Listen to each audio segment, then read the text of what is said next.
시청자 여러분 안녕하십니까? 1월 31일 금요일 JTBC 뉴스 아침엔 시작합니다. 오늘 새벽 중국 후베이성 우한을 출발한 우리 정부의 전세기가 이 시각 김포공항을 향하고 있습니다. 우리 교민 367명을 태운 대한항공 보잉 747 여객기는 당초 예정보다 2시간 20분 늦은 우리 시간으로 새벽 6시 5분 우한 테너공항을 이륙했습니다. 중국 현지의 검역 과정이 길어진 것으로 전해졌습니다. 앞으로 1시간쯤 뒤인 8시 11분쯤 김포공항에 도착할 예정입니다. 김포공항에서 검역을 해서 증상이 발견되지 않은 우한 교민들은 아산과 진천의 임시시설에서 2주 동안 격리 생활을 하게 됩니다. 해당 지역에서는 어제 종일 주민들과 경찰의 크고 작은 충돌들이 이어졌는데 오늘 아침 이 지역으로 우한 교민들이 들어가게 되면 또 한 번 충돌할 수 있을 것으로 보입니다. 세계보건기구 WHO가 신종 코로나 바이러스와 관련해 결국 국제 비상사태를 선포했습니다. 감염자가 빠르게 늘고 사람들 사이의 전염 사례도 계속해서 확인되고 있기 때문입니다. 국제 비상사태 선포는 2009년 신종플루와 2016년 지카 바이러스, 2019년 에볼라 등에 이어 6번째입니다. 청와대 지방선거 개입 의혹과 관련해 임종석 전 대통령 비서실장이 11시간 30분가량의 검찰 소환 조사를 마쳤습니다. 조사를 끝나고 나오면서 임 전 실장은 송초로 시장에게 출마를 권유한 사실이 없고 임동호 전 최고위원에게 대가를 제안했다는 의혹도 사실이 아니라고 밝혔습니다. 해외 금리 연계 파생 결합 펀드, 이른바 DLF에 투자했던 사람들이 원금을 크게 잃은 것과 관련해 우리은행과 하나은행 최고 경영진에게 중징계가 내려졌습니다. 금융감독원이 제재심의위원회를 열고 손태승 우리금융회장과 함영주 하나금융 부회장에게 문책 경고를 결정했습니다. 이들 은행은 손실 확률이 0%라고 홍보하거나 치매 노인에게도 DLF를 판매하는 등 불완전 판매 정황이 드러났습니다. 공금 4억 원을 빼돌리고 베트남으로 도주했던 육군 부사관이 국제공조수사로 현지에서 붙잡혀서 국내로 들어왔습니다. 육군 헌병대로 넘겨져서 현재 조사를 받고 있습니다. 신종 코로나 바이러스 감염증의 발원지인 중국 후베이성 우한을 출발한 우리 정부의 전세기가 이 시각 김포공항을 향하고 있습니다. 우리 교민 367명을 태운 대한항공 보잉 747 여객기는 당초 예정보다 2시간 20분쯤 늦은 우리 시간으로 새벽 6시 5분 우한 테너공항을 이륙했습니다. 중국 현지의 검역 과정이 생각보다 길어진 것으로 전해졌습니다. 네, 앞으로 1시간쯤 뒤인 8시를 좀 넘긴 시간에 전세기가 김포공항에 도착을 할 것으로 지금 예상이 되고 있는데요. 김포공항에 나가 있는 취재기자 연결해서 자세한 소식 들어보도록 하겠습니다. 네, 송지혜 기자, 지금 있는 곳이 김포공항의 정확히 어디쯤입니까? 네, 바로 제 뒤로 보이는 곳이 김포공항 전세기 전용 터미널입니다.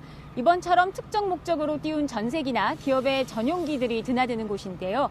잠시 뒤에 우한에서 도착할 우리 교민들도 이곳 터미널로 도착할 예정입니다. 네, 전세기 출발이 예정보다 늦어진 것은 중국 현지의 검역 과정이 길어졌기 때문이라고 들었습니다. 다른 이유가 또 있었던 것은 아닌가요? 네, 일단 우리 교민 367명을 태운 전세기는 조금 전인 오전 6시쯤 중국 우한 테너공항을 출발했습니다. 애초 우리 시각으로 새벽 3시 45분쯤에 출발할 예정이었는데 다소 늦어진 겁니다. 지금까지 알려진 바로는 이 검역을 꼼꼼히 하면서 늦어진 것으로 전해집니다. 따라서 당초 우리 시간 오전 6시 반쯤이면 도착할 걸로 예상이 됐었는데 착륙 시간도 8시 11분 정도로 늦춰질 걸로 보입니다. 애초에 우한과 인근 지역에서 전세기 귀국을 신청한 건 720여 명인데요. 그중 절반가량이 1차로 귀국하는 겁니다. 이곳에 도착하면 별도 대기 공간에서 미리 대기하고 있던 이 공항 직원들이 승객들을 대상으로 검역과 출입국 사무소, 세관 검사 등을 거치게 됩니다. 이후에 교민들은 대기 중인 버스를 타고 공항을 빠져나가 아산과 진천 등 임시 생활시설로 갈 예정입니다. 단 검역 단계에서 열이 나는 등 증상을 보이는 승객이 있을 경우에는 다른 교민과 격리된 지역 거점 의료원으로 가게 됩니다. 네, 우리 전세기는 어젯밤 11시 22분쯤 우한 공항에 도착을 했습니다. 밤사이 상황도 좀 전해주시죠. 네, 정부 전세기는 우리 시간으로 어제 저녁 8시 57분쯤 인천공항을 떠났습니다. 그리고 밤 11시 22분쯤 중국 우한의 테너공항에 도착을 했습니다. 이 전세기에는 외교부 직원과 의료진 또 검역관 등으로 구성된 정부 신속 대응팀과 대한항공 조원태 회장, 승무원 등이 탔습니다. 우리 교민들은 이를 위해 어제 오후 9시부터 현지에서 대기를 했고요. 양국 의료진과 이 검역관의 검역을 거쳐서 증상이 없는 사람만 탑승을 한 것으로 전해집니다. 이 정부는 어린이와 노약자 등을 먼저 태운다는 방침을 정한 바 있습니다. 네, 송지혜 기자. 전세기 출발과 도착 시간이 전체적으로 많이 달라졌습니다. 이 때문에 우리 교민 수송 계획에도 일부 변화가 있었죠. 네, 정부는 당초 어제 오정과 정오 각각 한 대씩 총 2대의 전세기를 보낼 계획이었는데요. 이 중국 정부가 우선 한 대만 승인을 하면서 한 대로 축소되고 이 출발 시간도 11시간 뒤로 미뤄졌습니다. 비행기 기종은 보잉 747편으로 약 400명 정도가 탈 수 있는 크기입니다. 다만 한 대만 가게 되면서 탑승 방식이 조금 바뀌었습니다.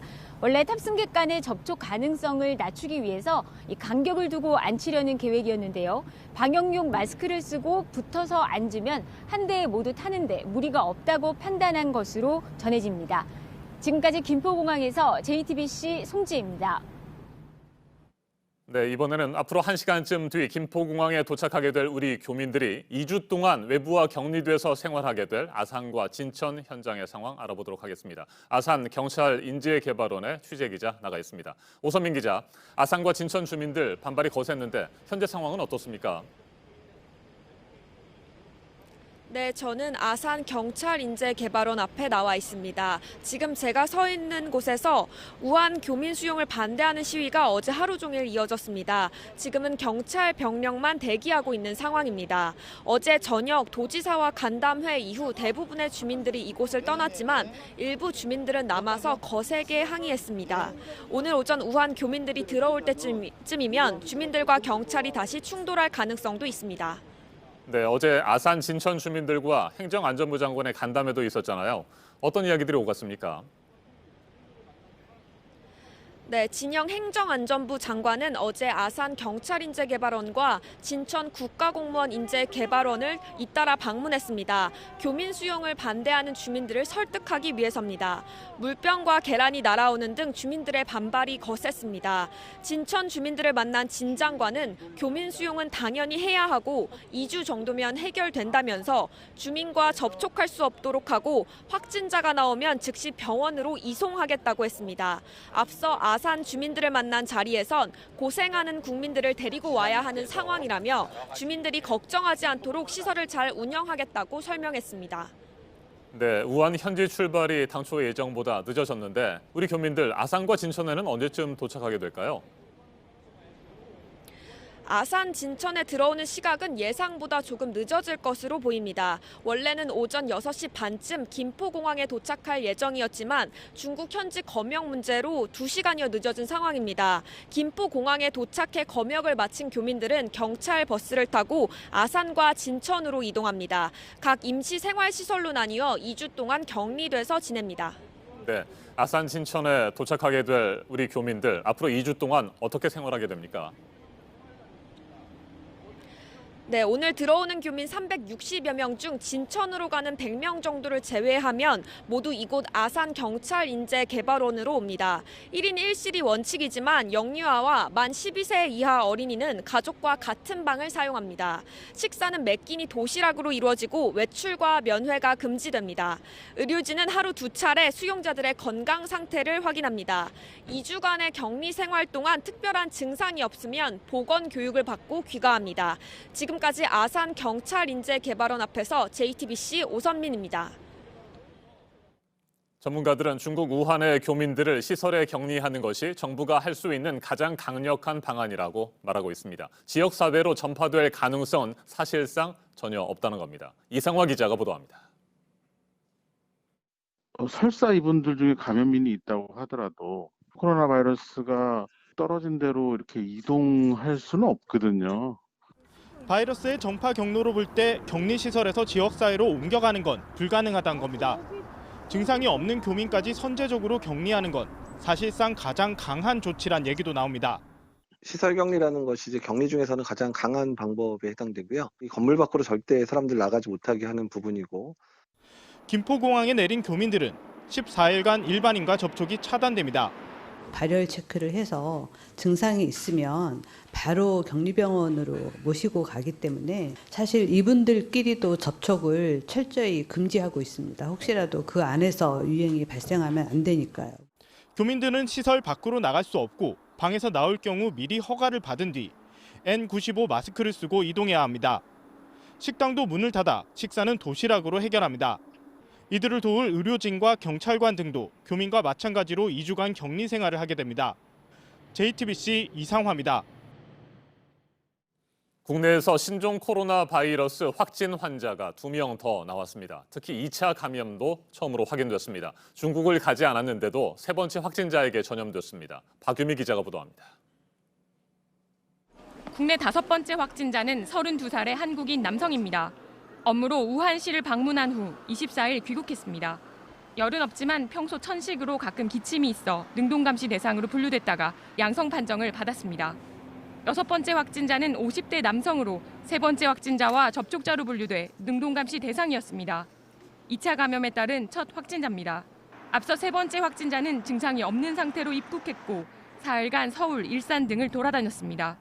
접촉한 사람이 95명에 달합니다. 이 두 사람은 식당에서 만나 함께 식사를 한 것으로 알려졌습니다. 일주일가량 잠복기를 거쳐 양성 반응이 나온 겁니다. 5번째와 6번째 확진자는 각각 서울의료원과 서울대병원에서 격리 치료를 받고 있습니다.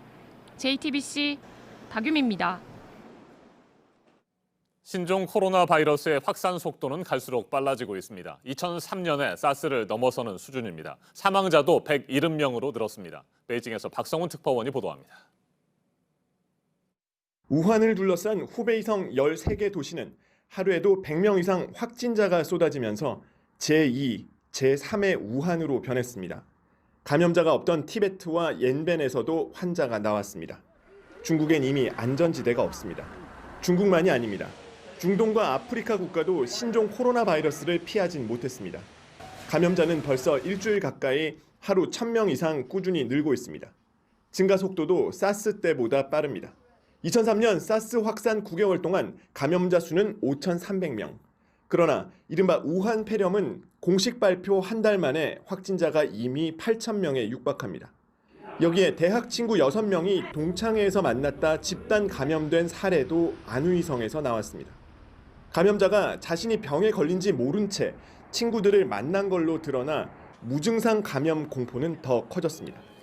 인민일보는 확진자가 지난 3주간 116편의 기차, 항공편을 이용했다고 밝혀 최대 10만 명의 승객이 바이러스에 노출될 가능성이 제기됐습니다.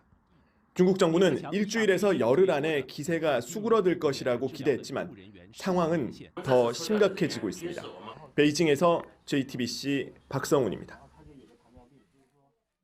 미국에서도 신종 코로나 바이러스의 첫 2차 감염자가 나왔습니다. 이에 따라 미국 내 환자는 모두 6명으로 늘었습니다. 백악관은 트럼프 대통령 직속으로 신종 코로나 바이러스 TF를 구성했습니다. 해외 각국의 항공기 운항과 열차 운행 중단도 잇따르고 있습니다. 워싱턴에서 임종주 특파원이 보도합니다. 미 보건당국은 미국 내에서 첫 2차 감염 환자가 나왔다고 밝혔습니다. 우한 여행에서 돌아와 확진 판정을 받은 60대 여성 환자의 남편입니다. 중국을 방문한 적은 없습니다. 부인이 발열과 기침 증세가 있을 때 노출된 것으로 추정됩니다. We understand that this may be concerning, but based on what we know now, our assessment remains that the immediate risk to the American public is low. 이로써 미국 내 환자는 6명으로 늘었습니다. 의심 환자는 160여 명에 이릅니다. 이 중 60여 명은 음성으로 나왔고 나머지는 검사 결과를 기다리고 있다고 미 NBC 방송은 전했습니다. 백악관은 트럼프 대통령 직속으로 TF를 꾸리고 연방정부 차원의 대응에 나섰습니다. 알렉스 에이자 보건복지부 장관이 이끌고 백악관 국가안보회의가 업무 조율을 맡습니다. 또 미 국무부는 자국민 추가 대피를 위해 다음 주 2차 전세기를 우한에 투입할 예정입니다. 중국 정부의 승인을 기다리던 영국 전세기는 200여 명을 태우고 귀국길에 오릅니다. 잉글랜드에 도착하면 14일 동안 격리돼 검진을 받게 됩니다. 러시아는 모스크바와 베이징 구간을 제외한 철도 중국 노선 대부분의 운행을 중단하기로 했습니다. 에어프랑스와 이집트 항공이 중국으로 가는 항공편을 일시 중단하기로 하는 등 운항 중단도 잇따르고 있습니다.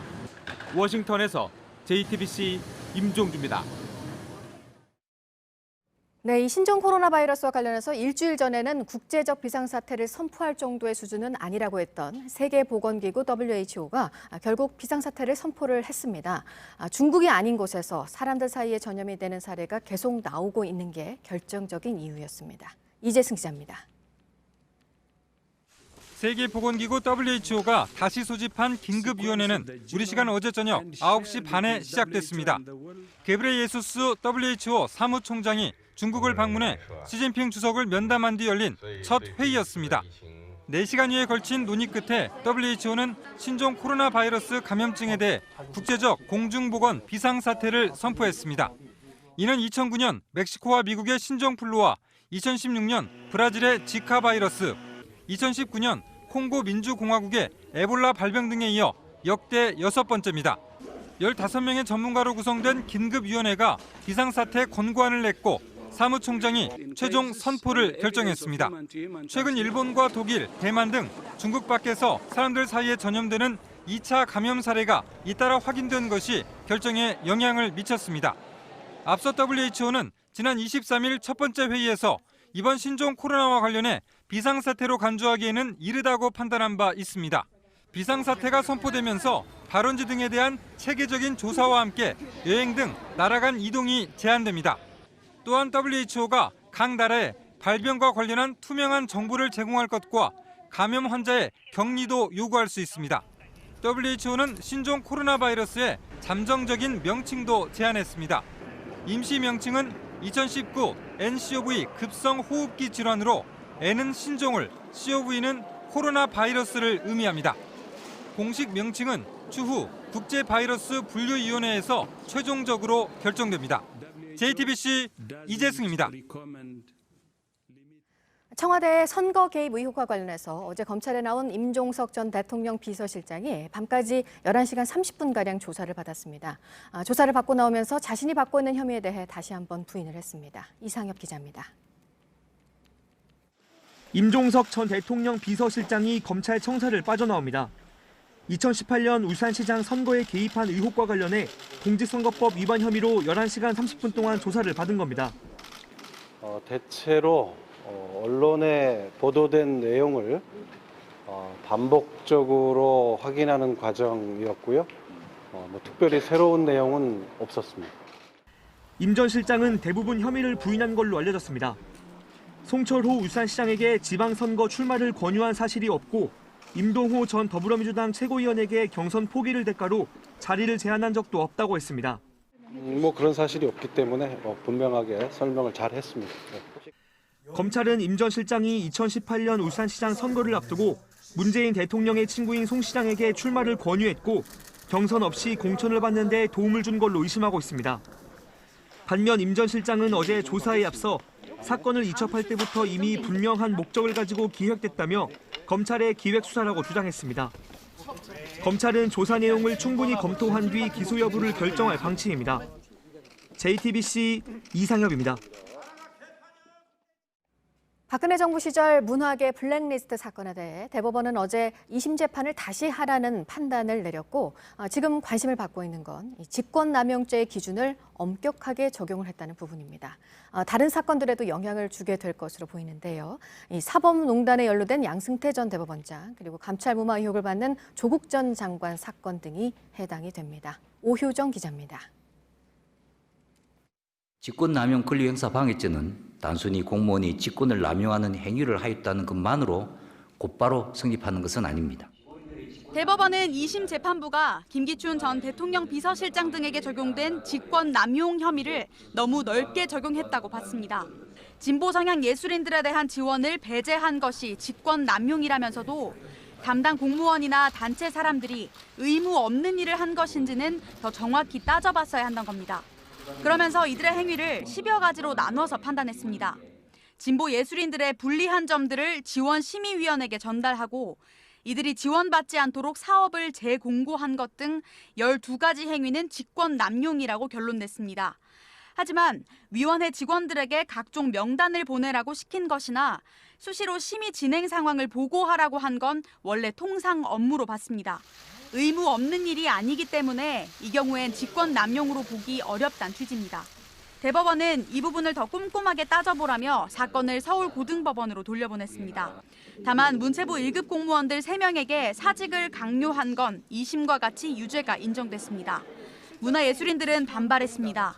내가 보낸 명단이 블랙리스트 검증에 사용되는 줄 알았으면 과연 내가 명단 송부를 했겠냐, 이렇게 지금도 후회하고 있단 말이에요. JTBC 오혜정입니다. 네, 대규모 원금 손실을 부른 DLF 사태와 관련해 금감원의 제재심이 3번째로 어제 열렸는데요. 하나은행과 우리은행, 또 은행 최고 경영자들에게 사전에 통보가 됐던 중징계가 그대로 확정이 됐습니다. 성화선 기자입니다. 금융감독원은 제재심의위원회를 열고 손태승 우리금융회장과 하명주 하나금융 부회장에게 문책 경고를 내렸습니다. 대규모로 투자자들의 원금을 잃은 DLF 사태에 대해 은행 최고 경영자의 책임을 묻겠다는 겁니다. 문책 경고는 중징계에 해당합니다. 중징계가 확정되면 두 경영진은 임기가 끝난 뒤 연임이 불가능해집니다. 3년에서 5년 동안 금융권 취업도 할 수 없습니다. 금감원은 또 6개월 동안 두 은행의 일부 업무를 정지하고 과태료를 부과해야 한다고 금융위원회에 건의하기로 했습니다. 앞서 금감원 조사 결과 은행들은 제대로 설명하지 않고 상품을 팔았던 것으로 드러났습니다. 손실 확률이 0%라고 하거나 안전한 상품이라고만 설명했던 겁니다. 80에 가까운 치매 노인에게도 상품을 판매했습니다. 다만 이번 제재가 최종 확정되려면 시간이 걸릴 것으로 보입니다. 은행에 대한 제재는 금융위원회 의결을 거쳐야 합니다. JTBC 성화선입니다. 네, 신종 코로나 바이러스에 감염이 된 중국 내 확진자는 이제 8,000명에 육박하고 있고 중국에 가지 않았는데도 감염이 된, 그러니까 사람 간의 전염 사례가 세계 곳곳에서 나오면서 WHO의 국제 비상사태가 선포가 된 지금 그런 상황입니다. 이런 긴박한 상황에서 망언이 하나 나왔는데요. 미국 상무장관이 한 말입니다. 미국에 호재가 될 수 있다는 식의 발언이었습니다. 보도국 연결해서 알아보겠습니다. 안태훈 기자, 구체적으로 어떤 말을 했습니까? 네, 일단 논란이 될 수밖에 없는 발언을 했습니다. 미국 언론들은 윌버로스 미 상무장관의 발언을 보도하면서 부적절하다라는 점을 부각하고 있습니다. 트럼프 정부는 그동안 중국에 진출한 미국 기업들에게 미국으로의 공장 이전을 압박해왔는데요. 그 기조에만 충실하다가 신종 코로나 확산의 심각성을 제대로 인지하지 못한 발언이다라는 지적입니다. 로스 장관은 미 동부 현지 시간으로 20일 언론 인터뷰에서 신종 코로나 바이러스 희생자들에게 조의를 표한다며 북미 지역에 일자리를 되돌리는 데 도움이 될 수 있다라고 말했습니다. 현재까지 집계된 신종 코로나 감염 사망자는 중국에서만 170명에 이릅니다. 네, 각국의 조치도 또 이어지고 있습니다. 베트남은 지금까지 5명의 확진자가 나왔는데 이 감염 지역 출신의 중국 관광객들이 들어오는 걸 금지하기로 했네요. 네, 그렇습니다. 어제 베트남에서 3명의 추가 확진자가 나왔습니다. 베트남 하노이에서 2명, 하노이 남쪽 타인호아성에서 1명입니다. 이들은 모두 최근 중국 우한을 다녀온 것으로 전해졌습니다. 이에 따라서 베트남 내 확진자는 모두 5명이 됐습니다. 베트남 정부는 지난 28일부터 우한 출신 중국인 관광객의 입국 비자 발급을 중단했습니다. 또 중국인 단체 관광객을 받지 말라는 내용의 공문을 자국 내 여행사에 보낸 것으로 전해졌습니다. 프랑스에서도 6번째 환자가 확인됐습니다. 프랑스는 유럽 국가 중 처음으로 신종 코로나 감염자가 확인된 나라입니다. 한편 이탈리아 로마 인근 항구에선 대형 크루즈선이 멈춰섰습니다. 외신에 따르면 현지 시간 29일 밤 크루즈선에 있던 50대 중국인이 고열 증세를 보였습니다. 이에 따라서 크루즈선사 측은 이 중국인과 일행을 격리 조치하고 보건당국에 신고했습니다. 일단 1차 검사에선 음성 반응이 나온 것으로 전해지고 있습니다. 네, 이 밖에 새로 들어온 소식들은 잠시 후 8시쯤 다시 연결을 해서 전해드리도록 하겠습니다. 네, 지금까지 아침 지금 JTBC 안태훈입니다.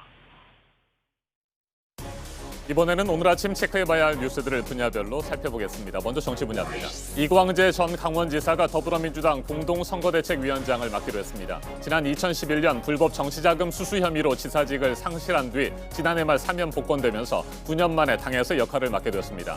강원도 지역 출마 요청에 대해서는 고민해보겠다고 밝혔습니다. 경남지사를 지낸 더불어민주당 김두관 의원이 경남 양산을 출마를 공식 선언했습니다. 지역구인 경기도 김포 대신에 경남 양산에 출마해 부산 경남 지역 간판을 맡아달라는 당의 요청을 받아들였습니다.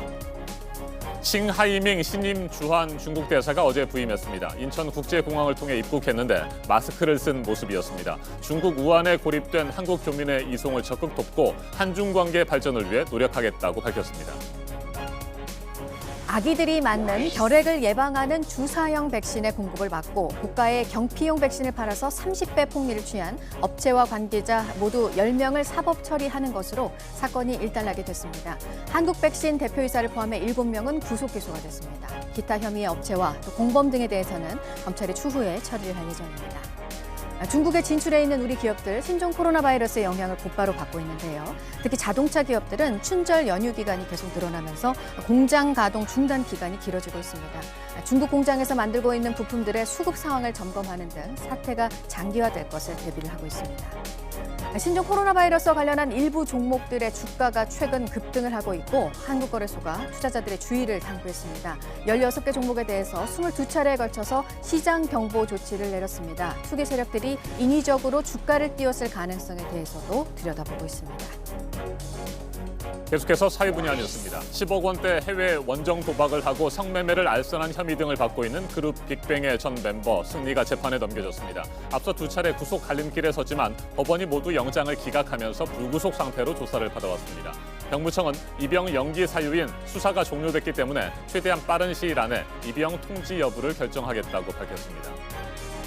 5.18 광주 민주화운동에 참여한 시민을 북한 특수군이라고 주장하며 비방한 혐의로 재판을 받아온 지만원 씨에게 검찰이 징역 4년을 구형했습니다.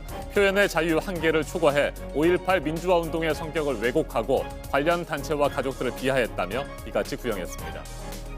어제 오후 4시쯤 강원도 양양군 동해고속도로에서 25톤 트레일러가 옆으로 넘어지면서 실려있던 폐타이어 1000여 개가 도로 위로 쏟아졌습니다. 타이어가 옆 차로의 승용차를 덮치면서 연쇄 사고가 일어나 5명이 다쳤고 차량 통행이 30분 동안 전면 통제됐습니다. 20세기 최고의 작곡가들이 받은 덴마크 레오니소닝 음악상 수상자로 진훈숙 씨가 선정이 됐습니다. 아시아 음악가로 처음 선정이 된 겁니다. 어제 열린 하이원 서울 가요대상 시상식, 올해부터 음원과 앨범으로 나눠서 대상을 줬는데요. 음원 대상은 가수 태연, 앨범 대상은 그룹 방탄소년단이 받았습니다. 비디오 아티스트 백남준 선생의 14주기를 추모하는 공연이 오늘 백남준 아트센터에서 열립니다. 건축가와 안무가, 영화감독과 검은고 연주자들이 협업을 해서 백남준의 초기 작품 세계를 되살린다는 계획입니다. 네, 국정농단 또 국정원 특활비 상납 사건 등으로 재판에 넘겨진 박근혜 전 대통령 파기환송심 결심 공판이 오늘 열립니다. 개별적으로 심리가 됐던 각 혐의가 합쳐졌고 특검팀의 구형이 어느 정도일지 관심입니다. 선고기일은 다음 달 안에 잡힐 것으로 보입니다. 골관절염 치료제 인보사 사태와 관련해서 이우석 코오롱생명과학 대표가 오늘 2번째 구속영장 심사를 받습니다. 검찰이 보조금 관련 혐의를 추가해서 영장을 다시 청구했습니다. 중도 보수 통합을 추진하는 혁신통합추진위원회가 오늘 통합의 진행 상황을 발표를 합니다. 다음 달 중순쯤 출범할 예정인 통합신당에 참여할 정당 등을 공개합니다. 분야별 뉴스들 체크해드렸습니다. 이어서 날씨 정보입니다. 강원 산간에 눈이 많이 쌓여 있습니다. 교통안전에 유의하셔야겠고요. 산행시에도 사고 없도록 대비 잘하셔야겠습니다. 한편 서해안을 중심으로 비나 눈 소식이 있고요. 전북 지역에 낮까지 이어지겠습니다. 내일부터 아침 기온 영하권으로 떨어지면서 다음 주 화요일 절기 입춘을 기점으로 반짝 강추위가 찾아오겠습니다. 서울의 경우 수요일 최저 기온이 영하 8도까지 크게 내려가겠습니다. 오늘 전국에 구름 많고요. 서쪽 지역은 미세먼지 농도가 다소 높겠습니다. 낮 기온은 서울이 7도, 광주 8도, 대구는 9도가 되겠습니다. 북한의 경우에는 해주와 함흥이 7도까지 오르겠습니다. 내일부터 미세먼지 농도가 크게 오르겠습니다. 마스크 꼭 착용하시기 바랍니다. 기상정보였습니다.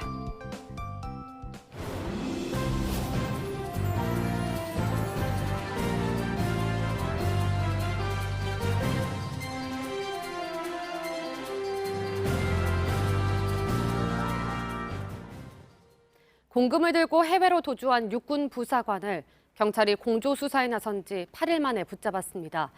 해당 부사관은 군 재정 담당 간부로 일하면서 부대시설 투자금 4억 원을 빼돌린 혐의를 받습니다. 이상엽 기자입니다. 흰 모자에 마스크를 쓴 남성이 경찰에 붙잡혀 공항을 빠져나옵니다. 공금을 빼돌려 베트남으로 도주한 육군 부사관 29살 A중사입니다. 군 재정 담당관인 A중사는 부대 복지회관 투자금 4억 원을 횡령한 혐의를 받습니다. 군은 지난 13일 A중사가 무단 결근하자 경위 파악에 나섰습니다.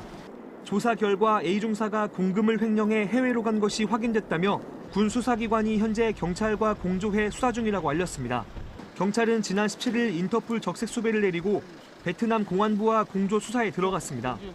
그리고 지난 21일 베트남 다낭에서 A중사를 붙잡았습니다. 어제 신병을 확보한 육군 헌병대는 A중사를 상대로 횡령 경위를 파악 중입니다. JTBC 이상엽입니다. 어제 저녁 8시 10분쯤 부산시 신평동 철강 공장에서 불이 났습니다. 공장에 있던 노동자들은 급히 대피해 다친 사람은 없었습니다. 불은 벽면 등을 태워 소방서 추산 900만 원의 피해를 내고 1시간 20여 분 만에 꺼졌습니다. 경찰과 소방당국은 공장 내부에 염산 세척을 하는 곳에서 불이 시작된 것으로 보고 자세한 경위를 조사하고 있습니다.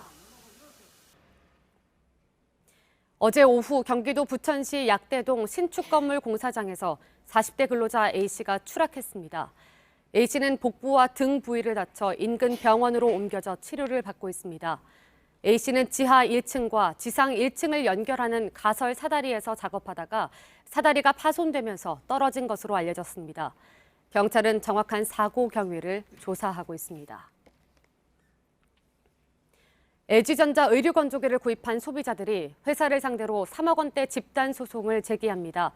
성승환 변호사는 LG전자 의류건조기 소비자 300여 명을 대리해 서울 남부지방법원에 손해배상을 청구하는 소장을 오늘 제출할 예정이라고 밝혔습니다. 그러면서 광고와 달리 일정 조건에서만 자동 세척이 작동했으며 결함이 있는 제품을 공급해 재산 손해가 발생했다고 주장했습니다. 앞서 LG전자는 먼지낌 현상 등으로 논란이 일자 히트펌프식 의류건조기를 전량 무상 리콜한다고 발표한 바 있습니다. 정치 사회적으로 논란이 뜨거운 이슈에 대해 다양한 목소리를 들어보는 맞짱 토론 시간입니다. 오늘은 2018년 울산시장 선거 개입 의혹과 관련해 어제 검찰에 출석해 조사를 받은 임종석 전 대통령 비서실장의 검찰 수사 상황 자세하게 짚어보겠습니다. 신종 코로나 바이러스 감염증 사태에 대한 정부의 대응도 종합적으로 평가해 보겠습니다. 먼저 출연자들을 소개해드립니다. 제 오른쪽입니다. 더불어민주당 박범계 의원 나오셨습니다. 네, 반갑습니다. 안녕하세요. 네, 안녕하십니까? 네. 그리고 제 왼쪽입니다. 자유한국당 주호영 의원입니다. 예, 안녕하셨습니까? 네, 어서 오십시오. 임종석 전 대통령 비서실장의 검찰 소환 조사, 그리고 청와대 지방선거 개입 의혹과 관련된 송철호 울산시장 등 13명의 무더기 기소를 놓고 여야가 다시 충돌하고 있습니다. 더불어민주당은 검찰이 무리한 수사를 하고 있다며 반발하고 있습니다. 반면 자유한국당은 대통령 탄핵까지 갈 중대 사안이라며 비판의 날을 세우고 있습니다. 토론 시작하겠습니다. 임종석 전 대통령 비서실장 어제 검찰에 소환돼서 11시간 30분가량 조사를 받았다고 합니다. 여러 가지 말들이 많습니다. 무리한 수사다, 아니다 얘기들이 많은데 두 분은 어떤 생각을 가지고 계시는지 먼저 의견을 듣도록 하겠습니다. 박범계 의원님. 좀 말씀이 좀 길어질 것 같은데요. 네. 오늘 좀 작정을 하고 좀 나왔습니다. 그래서 이 사건은 제가 오랫동안 이렇게 관찰을 해왔는데 1년 8개월 동안 울산지검에 있던 것을 지금 서울중앙지검이 가져다가 수사를 했단 말이에요. 그 시점이 공교롭게도 국회에서 공수처법안이라든지 검경수사권 조정과 관련된 형사소송법 개정안 이런 것들이 통과되느냐 마느냐 여야 간에 아주 가파르게 대치하는 그러한 전국 속에서 서울중앙지검이 가져다가 지금 13명의 기소 그리고 임종석 전 비서실장에 대한 어제 소환조사가 있었습니다. 그러면 1년 8개월 동안 뭘 했느냐라는 질문을 드리지 않을 수 없고 두 번째는 과연 울산지검이 지금 의혹을 받고 있는 김기현 전 시장에 대한 이런 비리 의혹에 대해서 무혐의를 내렸다고 그래서 그것이 완전한 정말 말 그대로 클리어된 누구도 그것을 정말 무죄라고 법정에 간 것도 아닌데 그것이 확정할 수 있는 것이냐라는 그러한 측면을 제기할 수 있고요. 그다음에 이번에 이제 기소된 내용을 한번 전반적으로 보면 그렇습니다. 청와대의 백원우 전 비서관이나 박형철 전 비서관, 그리고 울산지방경찰청장을 했던 황운하 경찰청장을 비롯해서 또 송철호 울산시장, 이 전체인 구성이 선거법 위반과 직권남용이 가운데 들어가 있습니다. 네. 즉 황운하 전 청장이 하는 그 경찰관들에 대한 인사 조치를 직권남용으로 구성하면서 전체적으로 공직선거법 위반의 어떤 그 혐의를 이렇게 틀을 씌운 겁니다. 그랬을 때 저는 핵심이 수사라는 수단을 가지고 수사기관이 한 것을 직권남용으로 하기 위해서는 이번에 대법원 판례가 나왔지 않습니까? 문체부 그 블랙리스트, 그 기준을 적용해 보면 과연 이것을 가지고 의무 없는 일을 하게 한 거냐? 이 국가기관의 의사결정과 집행이라는 것은 단독적으로 하는 것이 아니고 유관기관 간의 협조 요청이 필요하다는 것이 대법원 이번에 나온 판례입니다. 그랬을 때 청와대라는 국가기관과 울산청 또는 경찰청장이라는 이런 국가기관 사이에 서로 협조 요청이라는 것이 있는 것이고, 그것이 범죄 혐의와 관련된 것이라면 과연 김기현 전 시장에 대한 혐의가 다 완전하게 진짜 없다고 얘기할 수 있느냐. 김기현 전 시장 같은 경우에는 본인 선거, 지방선거에서 낙선한 이후에 무려 제가 알기로는 9개월 가까이 아무런 이의 제기가 없었습니다. 그랬을 때에 과연 경찰 수사가 옳은 것이냐 검찰 수사가 옳은 것이냐에 대한 궁극적인 문제부터 시작해가지고 그 직권남용을 수사의 방법으로 한 건데, 그것을 선거법 위반이라든지 이번 대법원 판례와 관련해서 과연 의무 없는 일을 시킨 것으로 볼 수 있느냐에 대한 문제점이 궁금증이 있다. 그런 측면에서 이 기소는 제가 보기에는 굉장히 오랜 동안, 그러니까 수사에 버금가는 재판이 열려질 것이고 굉장히 오랫동안 치열한 사실관계와 법리에 대한 다툼이 있기 때문에 여기서 이 기소가 잘됐다 잘못됐다라고 단정하기는 어렵으나 제가 보기에는 정치적 견해와 목적을 갖고 있는 수사라는 비판이 상당히 있을 수 있다라는 그런 측면을 말씀드립니다. 알겠습니다. 제가 임종석 전 대통령 비서실장이 어제 검찰 소환 조사에 대한 의견을 물었는데 크게 세 가지를 말씀을 해주셨습니다. 예. 뭐 거의 총괄적으로 말씀을 하셨는데 그렇습니다. 임종석 전 대통령 비서실장의 검찰 수사, 그리고 이틀 전입니다. 청와대 선거 개입 의혹과 관련돼서 송철호 울산시장, 백원우 전 민정비서관 등 13명이 무더기 기소된 부분, 그리고 김기현 전 울산시장이 무혐의로 결론이 난 부분에 대해서도 이의를 제기를 하셨습니다. 그렇습니다. 세 가지 말씀하셨고요. 네, 잘 정리하셨네요. 네, 주호영 의원님 말씀을 하셔야 되겠습니다. 우리 국민 중에 법 위에 있는 사람은 아무도 없죠. 누구라도 범죄 혐의가 있으면 검찰이 수사를 받아야 하는 것인데요.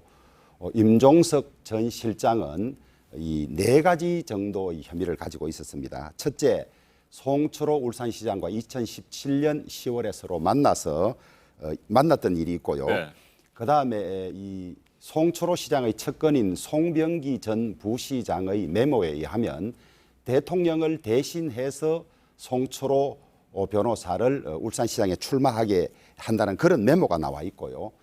또 이 임종석 실장이 지휘하고 있던 청와대 비서실 관계자들이 송철호 후보의 공약을 설계한 흔적이 있을 뿐만 아니라, 그다음에 임종석 실장과 한병도 정무수석이 이 송철호 시장과 라이벌 관계에 있던 임동호 이 예비 후보를 만나서 불출마를 권유하는 듯하고, 그다음에 총영사라든지 다른 공기업장을 소개한 듯한 그런 흔적이 있기 때문에 이 혐의를 벗어날 수가 없다. 그래서 반드시 수사를 받아야 하는데 지금까지 이 출석을 미루고 있다가 소위 수사팀들을 학살하고 친문 검사들로 채우고 난 다음에 출석하면서 마치 검찰을 훈계하는 듯한 그런 오만불손을 보였다.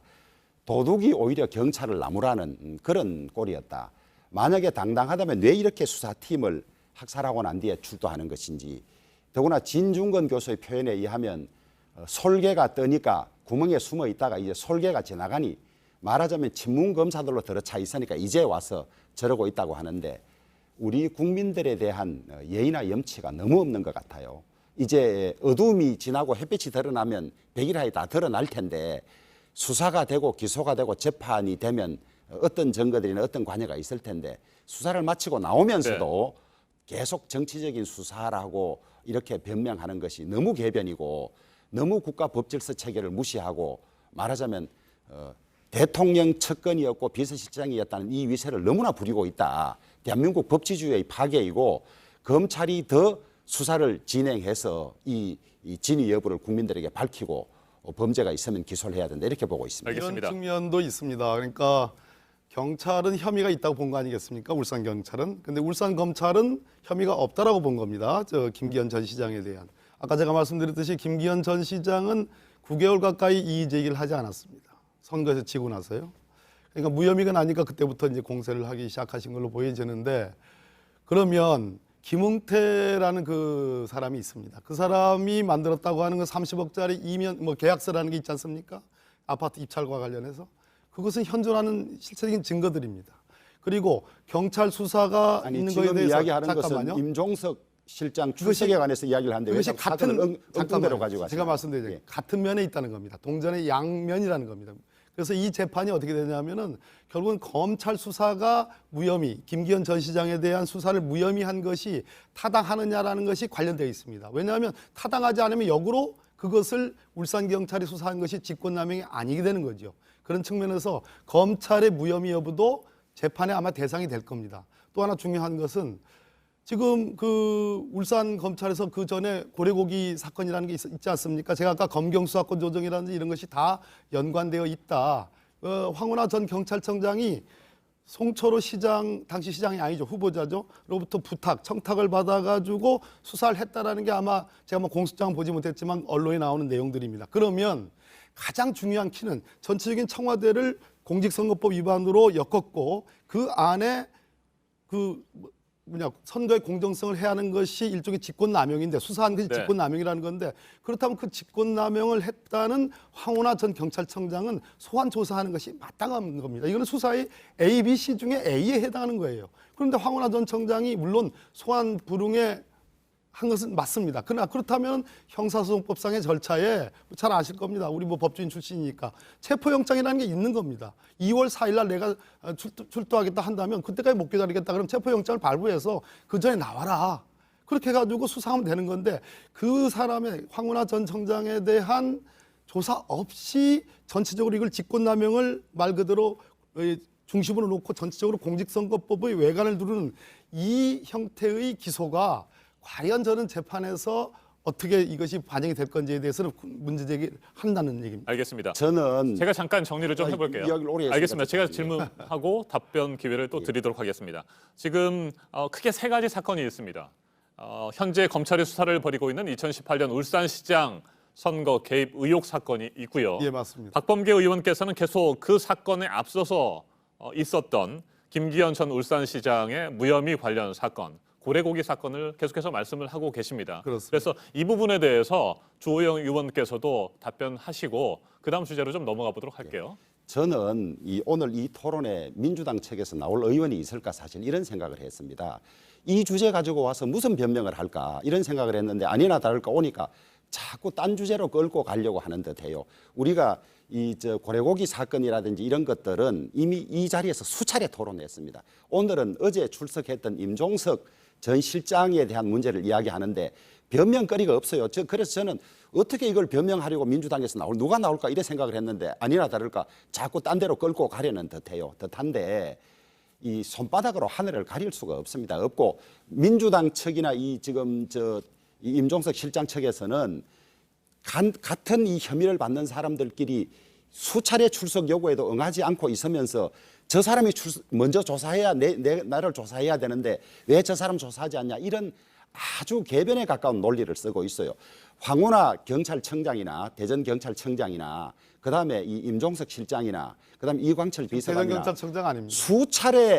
수차례 출석 요구에도 다 응하지 않고 있잖아요. 그러다가 이제 수사팀 다 바뀌고 소위 친문검사들로 채우고 나니까 이제 설거머니 나와서 이런 개변을 넣어놓고 있는데 대한민국 국민들이나 대한민국 법체계가 그렇게 가소로운 게 아닙니다. 왜 이런 진짜 이 경멸할 만한 이런 일들을 하고 있나요? 그런가요? 예. 우리 둘 다 이제 뭐 선배님도 그렇고 저도 그렇고 다 판사 출신인데 소환에 불응하는 피의자들 천지입니다. 많습니다. 그럼 소환 불응하면 어떻게 됩니까? 한 번, 두 번, 세 번 하면 형사소송법상 체포영장을 발부하도록 돼 있죠.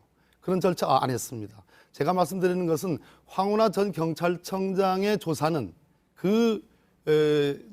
신문은 이 사건의 알파의 오메가입니다. 근데 그것을 빠뜨렸다는 겁니다. 또 하나 중요한 것은 지금 임종석 전 실장 얘기를 계속 하는데요. 세상에 임종석 전 실장이나 지금 이광철 지금 민정비서관이나 총선 끝난 뒤에 결정을 하겠다. 아니 어떤 것은 혐의가 있어가지고 13명을 기소했는데 임종석 전 실장에 대해서 혐의가 있으면 기소하면 되는 겁니다. 혐의가 없으면 무혐의하면 되는 건데 총선을 겪어봐야 한다. 이것을 어떻게 생각합니까? 아니 그것은 제가 보기에 자기들이 출석 늦은 걸 만들어 놓고 지금 절차상 지금이라도 출석하면 조사해서 여러 차례 조사해서 기소 여부를 판단할 수 있는데 총선을 코앞에 두고 출석 한 번밖에 안 하고 결정하기 어려우니까 선거에 영향을 미친다는 그런 이야기를 안 들으려고 지금 이 선거 이후에 하겠다는 거 아닙니까? 그런데 이걸 가지고 자기들이 출석 안 해서 이런 상황을 만들어 놓고 이걸까 또 제 말씀 중에 또 끊으셨는데 네. 선거에 개입을 하지 않기 위해서 판단을 나중에 늦추겠다. 13명에 대해서 작년 10월부터 11월부터 정말 치열하게 수사하고 청와대 압수수색을 몇 번 했습니까? 그리고 국무총리실 압수수색을 했지 않습니까?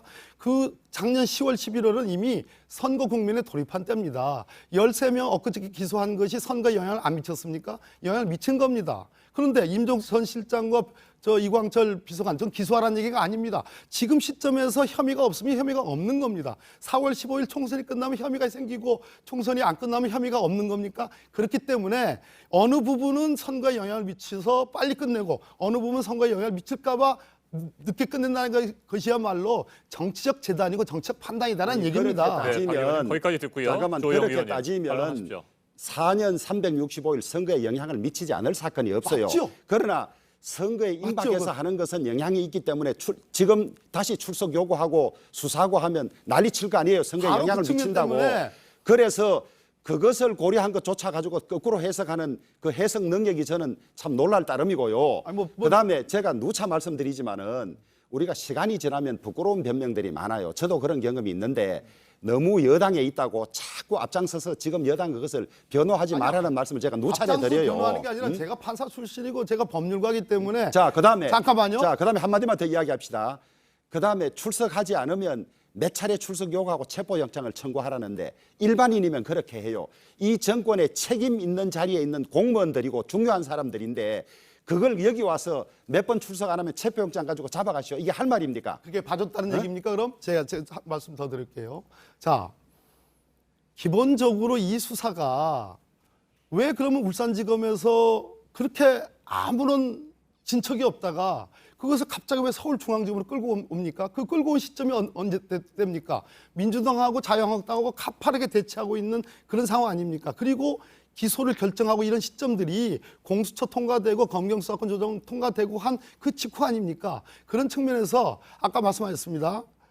1년 365일이 다 선거에 영향을 미칠 수 있다. 맞습니다. 그렇기 때문에 수사에 혐의가 있으면 수사하는 겁니다. 자, 지금 그 검찰이 서울중앙지검이 혐의가 있다고 그래가지고 공직선거법 위반으로 지금 수사해가지고 기소했어요. 거꾸로 지난 지방선거 때도 울산지방경찰청이 보기에 김기현 당시 울산시장에 대해서 혐의가 있다고 보고 수사를 한 겁니다. 그것이 아무리 지방선거를 앞두고 있더라도 혐의가 있으면 하는 겁니다. 청와대 입장에서 혐의에 관한 어떤 첩보가 제보가 되니까 그것을 받아가지고 관계기관으로서 협조 요청을 하는 겁니다.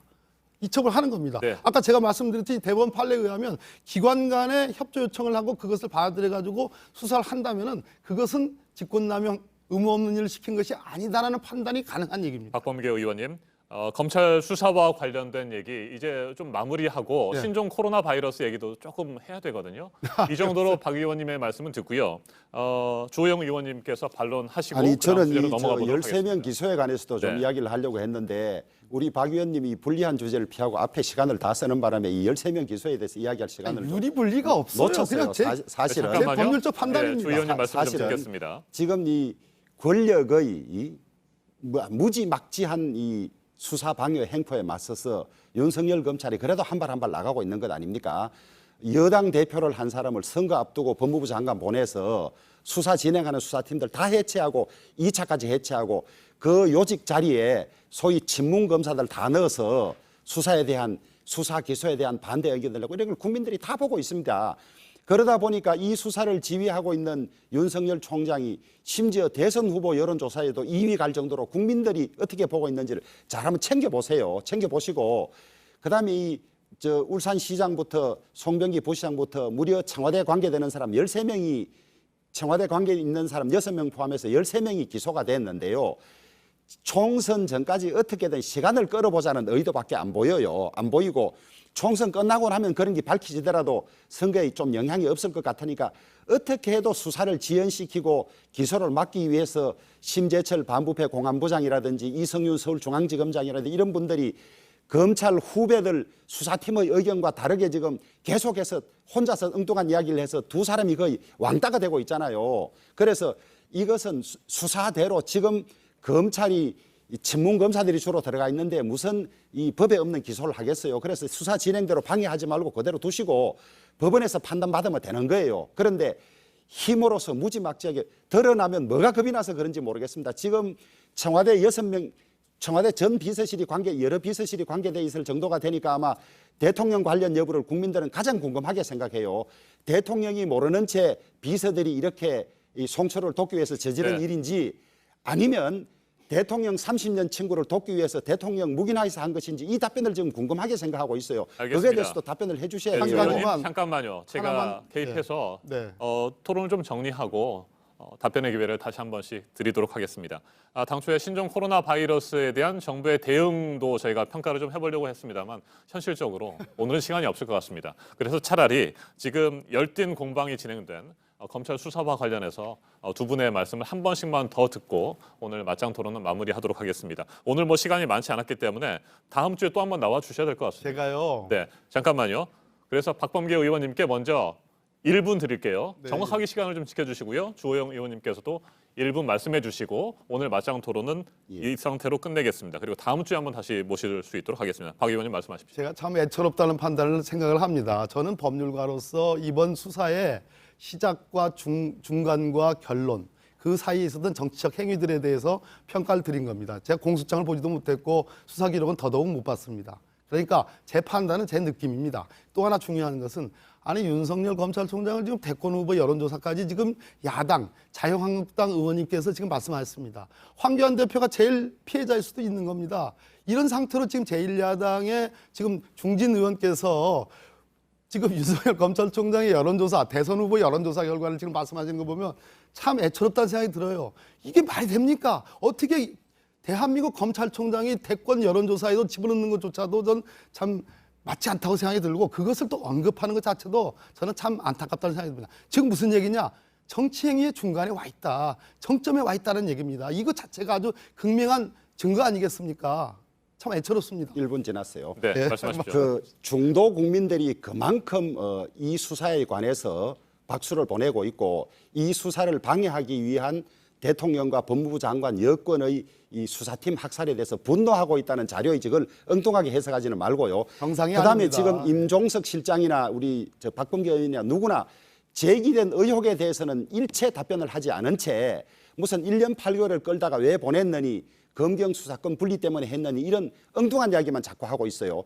그것이 없었다면 뭐로 변명했을지 모르겠어요. 그런데 1년 8개월 끈 것도 다 이유가 있어요. 지금 검찰총장이 지휘하에 이렇게 수사를 해도 반발이 심한데 울산지검에서 제대로 수사가 됐겠느냐 첫째. 그다음에 두 번째로 이 사건은 전제 사건들이 먼저 처리가 돼야 돼요. 김기현 전 시장에 대해서 혐의가 있는지 없는지가 먼저 밝혀지고 난 뒤에 수사에 들어갔기 때문에 그 과정을 보면 전혀 1년 8개월을 놀다가 보낸 게 아니에요. 그런데 이 고장난 녹음기 틀듯이 계속 왜 1년 8개월이나 있다 보냈느냐 이 수사권 방해하기 위해서 한 것이 아니냐 그것만 이야기를 하는데 실제로 송초로 시장을 만났고 그다음에 메모지에 대통령이 차마 말 못하는데 비서실장이 대신한다는 이야기 이런 거에 대한 답변은 전혀 없어요. 수사에서 네. 그것이 밝혀질 테니까 조금만 기다려 봅시다. 네, 김기현 부여민은 작년 3월입니다. 네. 그 사이에 뭐 했습니까? 아니, 그 사이에 출석 요구 여러 번 했는데 나오지도 않았어요. 응? 제가 개입을 하려다가 한번 기회를 놓쳤고요. 이제 다시 들어왔습니다. 예, 그 정도 하죠. 두 분의 토론이 진행되는 도중에 저희 뉴스 진행팀과 제가 협의를 좀 했습니다. 오늘 워낙 열띤 토론이 진행이 돼서 이대로 끝나면 안 될 것 같다 해서 제가 얘기를 했고요. 3분 정도의 시간을 더 얻었습니다. 아, 그렇습니다. 그래서 1분씩 다시 한번 드려보도록 하겠습니다. 아, 정말 오늘 이 얘기를 안 하고 가면 하루 종일 후회가 될 것 같다. 이런 생각들, 의견들이 좀 남아 있으시면 말씀하시겠습니까? 좋습니다. 자, 공직선거법으로 이거를 테두리를 했어요. 그 얘기는 무슨 얘기냐 하면 청와대가 김기현 시장을 낙선하게 하거나 또는 송철호 시장을 당선시킬 목적으로 했다. 그럼 지금 13명이 기소되고 지금 임종석 실장에 대해서 남겨놓은 거 아니겠습니까? 네. 그랬을 때 제가 법률 전문가 입장에서 볼 때 이 수사가 유죄로서 재판이 선고되려면 이 13명 이 관련자들 전부가 다 완전한 의미의 공모관계가 성립이 돼야 됩니다. 그렇지 않으면 아까 제가 말씀드렸죠. 이것은 수사를 담당하는 울산지방경찰청의 황운하 청장이라는 분과 수사 주체들이 했던 범죄 혐의를 잡고 했던 수사입니다. 그것을 공직선거법으로 두려면 아까도 말씀드린 고도의 공무행위가 입증이 돼야 되는데 과연 그것이 저는 가능할 것이냐라는 의문이 들어요. 두 번째는 모든 것이 다 정치행위입니다. 그러니까 이리 봐도 그렇고 저리 봐도 그렇습니다. 그랬을 때에 과연 지금 김기현 전 시장의 그 의혹에 대해서는 이것은 재판에서 굉장히 중요한 쟁점이 될 거고 어쩌면 수사 기록 일체가 다 드러나고 거기에 대해서 새로운 수사가 또 진행돼야 될지도 모른다는 그런 측면을 말씀드립니다. 그러나 무엇이든 간에 단언코 이거다 저거다라고 단정을 하는 것은 아닙니다. 중요한 것은 왜 중요한 시점들에 그때 했어야 될 것을 안 했고 하지 말아야 될 것을 했고 하는 그러한 것들이 왜 이 사건에 개입이 돼 있느냐라는 그런 문제 제기를 하는 겁니다. 저는 이 정권의 나쁜 점이 자신들의 혐의를 피하기 위해서 궤변들을 놓고 거짓말하는 것도 잘못됐지만은 국가기관의 신뢰성을 여지없이 자기들의 이익을 위해서 깨는 것 자체가 잘못됐다고 봐요. 검찰도 대통령 휘하에 있고 검찰총장을 대통령이 임명해서 예. 국가기관의 신뢰를 지켜줘야 될 책임이 대통령에게 있는데 자신들의 마음에 들지 않는다고 지금 검찰 자체를 거의 무력화 내지는 이 국가기관으로 취급하지 않는 이런 잘못이 훨씬 더 크다고 보고 있고요. 기소했는데 뭘 무력화합니까? 자, 그다음에 이성윤 서울중앙지검장, 문재인 대통령이 민정수석할 때 특감반장하던 대학 후배입니다. 그 사람을 지금 중앙지검장에 갖다 놓고 있고 그다음에 심재철 반부패 공수부장 여러 가지 행적으로 보면 코드 자체가 맞는 이런 사람을 갖다 놓고 중요한 수사 결정할 때마다 이 사람들이 결재를 거부하고 엉뚱한 의견을 내고 이렇게 해서 이게 수사 방해하기 위해서 보냈어요. 지금 민주당이나 임종석 실장 대통령은 답변해야 될 게 뭐가 두려워서 이 수사팀을 이렇게 학살을 했느냐. 국민들이 다 보고 있어요. 그래서 손바닥으로 하늘을 가리려고 하지 마세요. 하지 말고 알겠습니다. 무슨 잔잔한 거 가지고 개변 늘어놓다가 보면 우리는 지금 이 수사를 들여다보지 못해요. 수사 어떻게 해서 이 혐의가 있는지 인정하면 말하게 되면 전부 피의사실 공표가 되는데 요즘은 디지털 포렌식이라는 기법이 있어서 관계자 사이에 오고 간 문자나 이런 것들이 다 남아 있습니다. 나중에 수사가 끝나면 이 13명이 뭐 때문에 기소가 됐는지 그런 증거가 없다고 누가 단정하겠습니까? 그때는 무슨 말씀을 하시겠습니까? 그래서 국가기관의 정당한 법 집행에 협조를 하고 도와주고 재판 결과에 따라서 판단해야 되지 지금부터 그런 이야기를 하는 자체가 정치적인 접근으로 이 사법 신뢰, 사법 체계를 무너뜨리는 거예요. 주호영 의원님이 오랫동안 법원에 재직한 판사 출신 아닙니까? 그렇죠. 저도 판사 출신 아닙니까? 수많은 사건에서 자신 있게 기소해가지고 무죄로 떨어지는 사건들이 얼마나 많습니까? 심지어 박근혜 전 대통령에 대한 재판도 아직 안 끝났습니다. 이게 몇 년째 된 사건입니까? 원세훈 전 국정원장에 대한 그래서 잠깐만요. 기소권을 가진 검찰의 권능을 인정해 주자 이거예요. 잠깐만요. 저를 보고 개변이라는 것까지 참겠는데 좀 이제 그만 좀 말 끝낼 때까지 좀 가만히 좀 계셔봐요. 알겠습니다. 잠깐만요. 원세훈 전 원장 국정원장에 대한 재판도 어떻게 했습니까? 수많은 우여곡절을 겪었지 않았습니까? 재판해 보셨지 않습니까? 검찰이 자신 있게 기소 안 하는 사건이 어디 있습니까? 다 자신 있다고 합니다. 다 100% 다 입증했다고 합니다. 그러나 무죄 나오는 사건도 꽤 있지 않습니까? 그런 측면에서 우리 주호영 의원님이 말씀하시는 그래서 판사 출신답게 말씀하셔야지 이것이 완전한 입증이 된 것이다. 끝난 것이다라고 얘기하는 것은 그런 차원에서 제 말씀을 가지고 궤변이라고 얘기하는 것은 유감이고 서운하다는 얘기입니다. 제가 입증이 끝났다고 이야기한 바도 없고 그 비슷한 얘기 하셨죠. 그다음에 박 의원님께서 자꾸 이 혐의가 없고 정치적인 사건이라 하는 것 자체도 안 맞다는 거예요. 알겠습니다. 검찰의 판단에 맡기고 주호영 의원님, 안 했죠. 박범계 의원님 어느 것도 단정할 수 없다는 얘기예요. 맞습니다. 진정하시고요.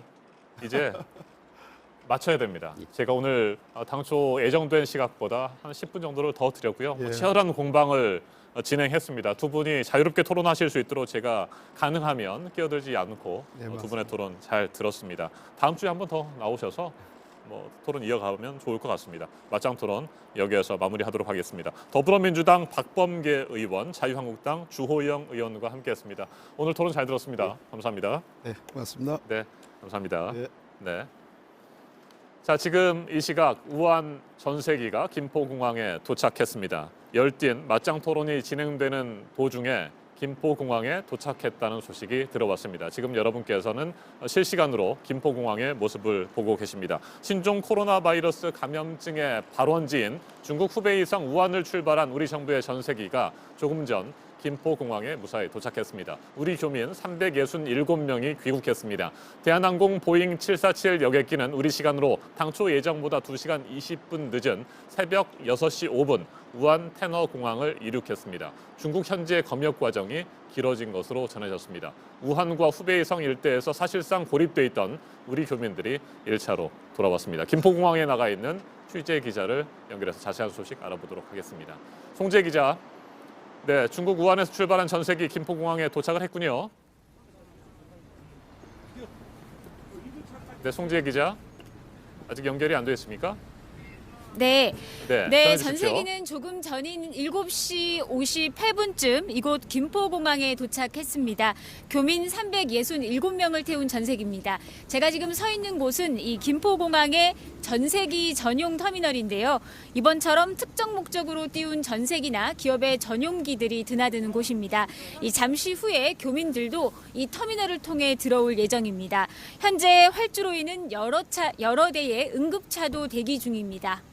네, 전세기 출발이 당초 예정보다 늦어졌다고 저희가 앞서 전해드렸습니다. 중국 현지의 검역 과정이 길어졌기 때문이라고 하죠? 네, 우리 교민 367명을 태운 전세기는 오전 6시 5분쯤 중국 우한의 테너 공항을 출발했습니다. 애초에는 우리 시각으로 새벽 3시 45분 이륙 예정이었는데 다소 늦어진 겁니다. 이 검역을 꼼꼼히 하면서 늦어진 것으로 전해집니다. 애초 우한과 인근 지역에서 전세기 귀국을 신청한 건 720여 명인데요. 그중에 절반가량이 1차로 귀국하는 겁니다. 이곳에 도착하면 미리 대기하고 있던 공항 직원들이 이 승객들을 대상으로 검역과 출입국 사무소 또 세관 검사 등을 실시하게 됩니다. 이후에 교민들은 대기 중인 버스를 타고 공항을 빠져나가 아산과 진천 등 임시 생활시설로 갈 예정입니다. 네, 우리 전세기 어젯밤 11시 22분쯤에 우한 현지에 도착을 했었습니다. 밤사이 상황은 어땠습니까? 네, 정부 전세기는 우리 시간으로 어제 저녁 8시 57분쯤에 인천공항을 출발했습니다. 그리고 밤 11시 22분쯤 중국 우한 테너 공항에 도착했습니다. 우리 교민들은 이를 위해서 어제 오후 9시부터 현지에서 대기를 했고요. 양국의 의료진과 검역관의 검역을 거쳐서 이상이 없는 사람만 탑승을 한 것으로 전해집니다. 이 정부는 어린이와 노약자 등을 먼저 태운다는 방침을 정한 바 있습니다. 네, 전체적으로 전세기 출발과 도착 시간이 늦어지기는 했습니다만 다행히 우리 교민들을 실은 첫 번째 전세기가 김포공항에 도착했다는 소식 지금 전해드리고 있습니다. 여러 가지 수송 계획에 좀 변화는 있을 것 같아요. 송재 기자 어떻습니까? 네, 정부는 당초 전세기 2대를 어제 한 번에 보낼 계획이었는데요. 중국 정부가 우선 한 대만 승인을 했고 출발 시각도 11시간 뒤로 미뤄졌습니다. 이 비행기 기종은 보잉 747편으로 약 400명 정도가 탈 수 있는 크기입니다. 다만 한 대만 가면서 탑승 방식이 조금 바뀌었습니다. 원래 탑승객 간의 접촉 가능성을 낮추기 위해서 이 간격을 두고 앉히려는 계획이었는데요. 방역용 마스크를 쓰고 붙어 앉으면 이 한 대에 모두 타는데 문제가 없다고 판단한 것으로 전해집니다. 지금까지 김포공항에서 JTBC 송지혜입니다. 네. 우한을 출발해서 김포공항으로 향했던 우리 전세기가 조금 전에 김포공항에 무사히 도착했습니다. 우리 교민 367명을 태우고 도착했습니다. 우한 테너 공항을 이륙한 시각이 우리 시간으로 새벽 6시 5분입니다. 전체적으로 보면 2시간이 채 걸리지 않은 것 같습니다. 우한을 향했을 때보다 꽤 빨리 도착을 한 상황입니다. 우리 교민 367명을 태운 대한항공 전세기가 조금 전에 김포공항에 도착했습니다. 현재 김포공항에서 이동하고 있는 모습입니다. 잠시 후에 전세기에서 내린 우리 교민들 다시 한번 검역 절차를 밟게 됩니다. 그다음에 아산과 진천에 마련돼 있는 시설로 이동을 하게 돼서 길게는 14일 동안 격리돼서 검역 절차 등을 거치게 됩니다. 네. 신종 코로나 바이러스 감염증의 발원지인 중국 후베이성 우한을 출발한 우리 정부의 전세기가 조금 전에 김포공항에 도착했다는 소식 전해드렸습니다. 현재 도착을 해서 이동을 하고 있고요. 잠시 후에 비행기에서 내리게 됩니다. 다시 한번 검역 절차를 거치게 되고요. 아산과 진천에 마련돼 있는 시설로 이동을 하게 됩니다. 아산에 있는 경찰 인재개발원 그리고 진천에 있는 국가공무원 인재개발원에서 길게는 14일 동안 격리돼서 검역 절차 등을 밟게 됩니다. 모두 안전하게, 무사하게, 건강하게 잘 지냈으면 좋겠습니다.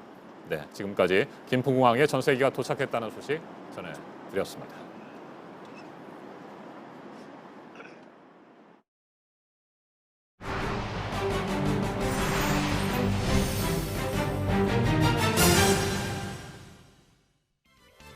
독일에서 조사나에게 모르핀을 주사해 살해하려 한 간호사가 체포됐습니다. 지난달 독일 남부의 한 대학병원에서 조사나 5명이 동시에 호흡 곤란 증세를 보였습니다. 의료진이 곧바로 조치를 취한 덕에 아기들은 무사했는데요. 아기들의 소변을 검사해봤더니 모르핀이 검출됐습니다.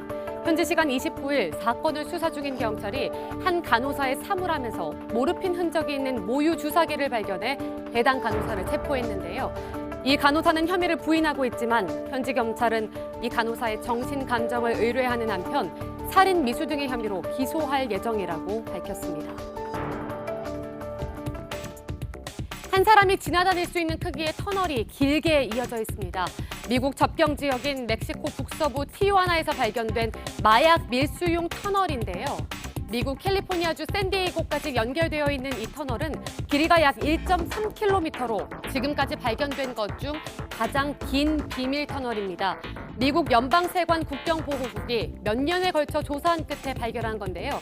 터널 내부에는 전기시설과 엘리베이터까지 갖춰져 있습니다. 터널은 곧바로 폐쇄됐고 관련 범죄자들을 찾기 위한 수사가 계속되고 있습니다. 신종 코로나 바이러스로 전 세계에 비상이 걸린 와중에 태국에서 근로자들이 입으로 닭발의 뼈를 발라내는 충격적인 영상이 공개됐습니다. 바구니에는 생닭의 닭발이 수북이 쌓여 있고 주변에 둘러앉은 근로자들은 능숙하게 입으로 닭발의 뼈를 발라냅니다. 침이 묻은 닭발은 그대로 다시 바구니에 담깁니다. 현지 시간 24일 태국 동북부의 한 닭고기 가공 공장에서 촬영된 영상인데요. 도구를 사용하는 것보다 입으로 하는 게 더 효율적이어서 계속 이렇게 해오고 있었다고 합니다. 침을 통해 독감이나 간염까지 전염될 수 있는 아주 비위생적인 방법인데요. 보건당국은 입이 아닌 도구를 사용하라고 공장 측에 명령을 내렸습니다. 지금까지 보지 못했던 고해상도의 태양 표면 이미지가 공개됐습니다. 마치 세포를 닮은 듯한 모습인데요. 미국 하와이에 있는 세계에서 가장 큰 태양 관측 망원경으로 포착했습니다. 태양 내부의 열을 표면으로 전달하는 움직임이 생생하게 담겼는데요. 세포처럼 보이는 셀 하나의 크기는 우리나라 면적의 7배 정도 된다고 합니다. 한 전문가는 태양의 활동을 이해하고 예측함으로써 우주기상 변화에 대처할 수 있을 것이라며 기대감을 드러냈습니다.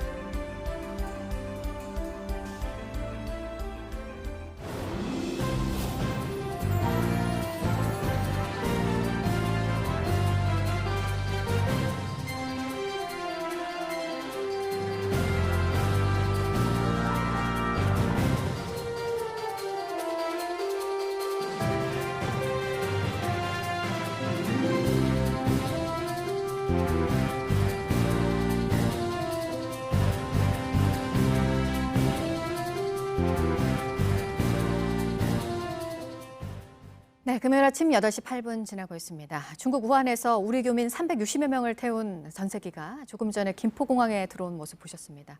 검역 과정을 거쳐서 이제 임시시설로 들어가게 되고요. 국내 확진 환자는 지금까지 6명입니다. 이번 사태 불안감을 더 키우는 가짜뉴스에 대해서는 엄벌을 한다는 게 정부 방침인데 지금 또 우려를 할 만한 게 확진자의 정보를 담은 문서가 인터넷상에서 퍼지고 있다고 합니다. 보도 연결해서 알아보도록 하겠습니다. 주거지라든가 이름 앞뒤 글자가 포함된 문서라고 합니다. 확인이 된 내용입니까? 일단 어제 오후부터 확진자 정보가 담긴 문서가 인터넷에 올라오기 시작했습니다. 신종 코로나 확진자 보고라는 제목의 문서에는 확진자와 접촉자 등의 개인 정보가 담겼습니다. 이름은 물론이고요. 거주지도 동 단위까지 구체적으로 나와 있습니다. 이에 대해서 보건당국은 문서의 사실 여부와 출처는 확인해 줄 수 없다라는 입장입니다. 만약 이 문서가 공문서로 확인된다면 민감한 환자의 개인 정보가 유출된 것입니다. 또 거짓 정보가 담긴 문서라고 할지라도 구체적인 지역명이 나와 있기 때문에 지역사회에 불필요한 불안감만 높일 수 있는 것입니다. 네, 오늘 농협중앙회장이 결정되는 날이죠? 네, 그렇습니다. 오전 10시 30분부터 서울 중구 농협중앙회 대강당에서 전국 조합장 1000여 명 가운데 대의원 200여 명이 참여하는 선거가 진행됩니다. 후보들의 정견 발표 시간이 있어서 실제 투표는 낮 12시쯤에 시작될 것으로 예상되고 있습니다. 1차 투표에서 과반을 얻으면 당선이 확정되고요. 1차 투표에서 과반 득표자가 없으면 1위와 2위 후보자를 대상으로 결선 투표가 진행됩니다. 임기 4년 단임제인 농협중앙회장은 비상근 명예직입니다만 농협중앙회 산하 계열사 대표들의 인사권뿐만 아니라 예산권, 감사권을 갖고 있습니다. 농업 경제와 금융사업 등 경영 전반에 막강한 권한을 행사할 수 있는 자리입니다. 선거 결과는 오늘 오후에 나올 전망입니다. 네, 지금까지 아침엔 지금 JTBC 안태훈입니다.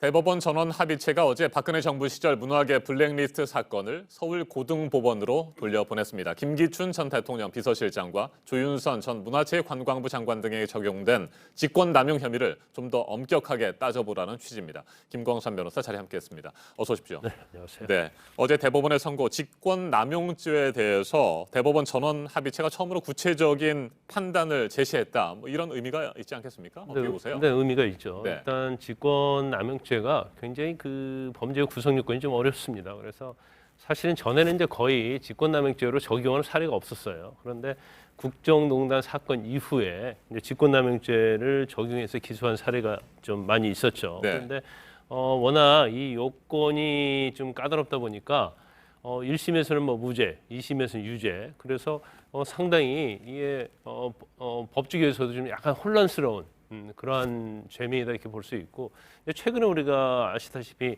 안태근 전 검찰국장, 그러니까 네. 서지현 검사와 관련돼서 안태근 전 검찰국장이 이제 서지현 검사를 인사 이동하는데 이제 개입했다고 직권남용죄를 적용했지 않습니까? 근데 그분이 또 무죄가 나왔어요. 네. 그래서 아마 이제 대법원에서는 이제 직권남용 때는 어떤 구체적 기준을 좀 제시하겠다는 그런 생각이 있었던 걸 보입니다. 그래서 이제 전원 합의체 이걸 회부를 해서 대법관 13명으로 구성돼서 거기에서 의견을 도출하고 이제 판결을 한 겁니다. 그래서 향후에 있어서 직권남용죄의 적용에 있어서 기준이 되는 그런 판결을 했다 이렇게 볼 수 있습니다. 예, 좀 더 구체적으로 살펴보면요. 진보 성향 예술인들에 대한 지원을 배제하도록 지시한 것. 이것은 권한 남용이라고 본 거 맞죠? 그렇죠. 네. 이제 직권남용이라고 하는데 형법 123조에 보면 직권을 남용해서 의무 없는 일을 하게 하는 겁니다. 그래서 외형상으로 본인의 직무 범위 내에서 남용을 했다고 해서 바로 죄가 되는 건 아니에요.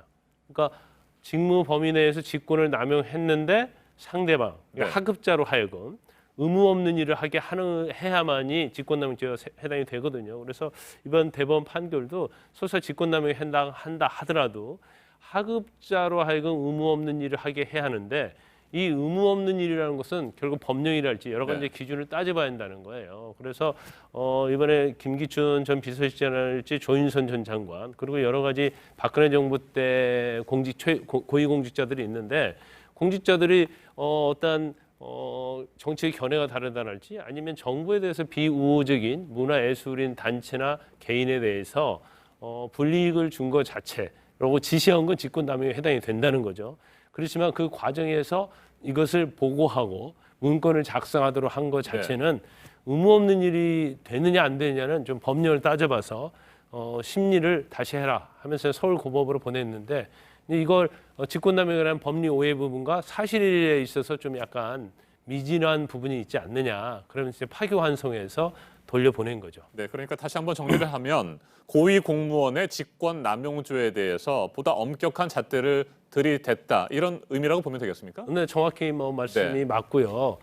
직권남용죄와 관련해서 이게 너무나 남용죄에 대해서 적용을 하게 되면 여러 가지 문제가 발생한다고 이렇게 보고 있는 것 같아요. 그래서 일단 직권남용에 대해서는 좀 약간 넓게 봤는데 의무 없는 일이 어떤 게 의무 없는 일을 시키는 거냐에 대해서는 굉장히 좁게 봤어요. 그러다 보니까 향후에 있어서 직권남용죄와 관련해서 재판에 하게 되면 의무 없는 일을 좁게 해석하면 결국은 피고인에게 유리한 거죠. 그렇기 때문에 경우에 따라서는 무죄가 나올 가능성이 상당히 많아졌다 이렇게 볼 수 있습니다. 어제 대법원의 판단이 중요한 이유는 현재 직권 남용과 관련된 사건들이 여럿 있기 때문 아니겠습니까? 그 대표적인 것이 조국 전 법무부 장관, 유재수 전 부산시 경제부시장에 대한 감찰 무마 의혹과 관련해서 직권 남용 혐의를 받고 있잖아요. 이 부분도 영향을 좀 받게 될까요? 당연히 좀 영향을 받을 거예요. 그래서 조국 전 장관 변호인들도 주장하는 것이 직권남용이 될 수 없다고 계속 주장한 이유 중에 하나가 특감반원에 대해서 감찰을 중단하도록 시켰잖아요. 그럼 특감반원이 감찰을 계속할 권한이나 어떤 의무가 있냐는 거죠.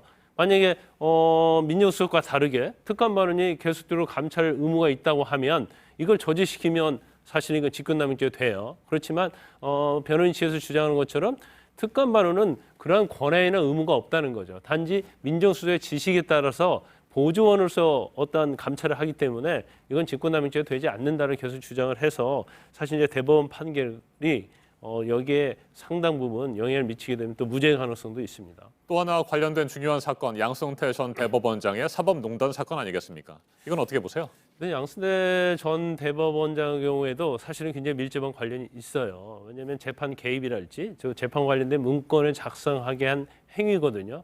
그런데 아마 그것은 직권남용이 될 수도 있다고 봅니다. 그런데 심의관들, 그러니까 행정처의 심의관들이 과연 의무의 범위가 어느 정도인가. 근데 심의관들의 의무와 관련해서는 어떤 법령이나 그런 것은 있지 않거든요. 그래서 어떤 권한이나 의무를 어떻게 해석하느냐에 따라서 양승태 전 대법원장과 관련된 직권남용죄도 경우에 따라서 만약 좁게 해석하면 무죄가 나올 가능성도 있는 거죠. 알겠습니다. 여기까지 듣겠습니다. 김광선 변호사님 말씀 잘 들었습니다.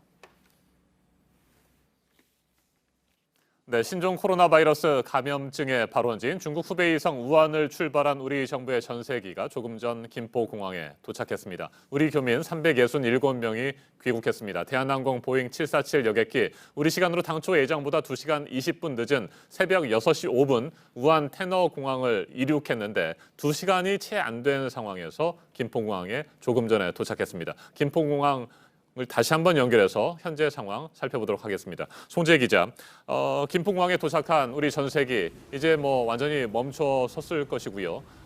탑승객들이 내리고 있습니까? 현재 상황 어떻습니까? 네, 전세기는 조금 전인 오전 7시 58분 이곳 김포공항에 도착했습니다. 교민 367명을 태운 전세기입니다. 이 방호복을 입은 공항 직원들이 교민들의 하차를 위해서 움직이고 있고요. 또 활주로에는 임시 검역소도 설치돼 있습니다. 또 조금 전에 이곳에 여러 대의 응급차가 지나갔는데 활주로로 이동 중입니다. 네. 활주로에서 내리게 되면 곧바로 검역을 받게 되겠죠. 어떤 절차들을 거치게 되는 겁니까? 네, 이곳에 도착을 하면 미리 대기하고 있던 공항 직원들이 승객들을 대상으로 검역과 출입국 사무소, 또 세관 검사 등을 거치게 됩니다. 이후에 교민들은 대기 중인 버스를 타고 공항을 빠져나가서 아산과 진천 등 임시 생활시설로 갈 예정입니다. 네. 어젯밤 11시 22분쯤에 중국 우한 테너공항에 도착을 했고요. 당초 예정보다 조금씩 늦어지기는 했습니다만 그래도 다행히 우리 첫 번째 전세기 잘 도착을 했습니다. 여러 가지 후속 절차들도 좀 남아있고 현재 720여 명 가운데 367명이 1차로 도착을 했으니까 300여 명을 더 데려와야 되는 상황인 것 같습니다. 정부의 이송 계획 앞으로 조금 변화는 있을 것 같은데 어떻게 될까요? 네, 정부 전세기는 우리 시간으로 어제 저녁 8시 57분쯤 인천공항을 떠났습니다. 그리고 밤 11시 22분쯤 중국 우한의 테너공항에 도착을 했습니다. 양국의 의료진과 검역관의 검역을 거쳐서 증상이 없는 사람만 탑승한 것으로 전해집니다.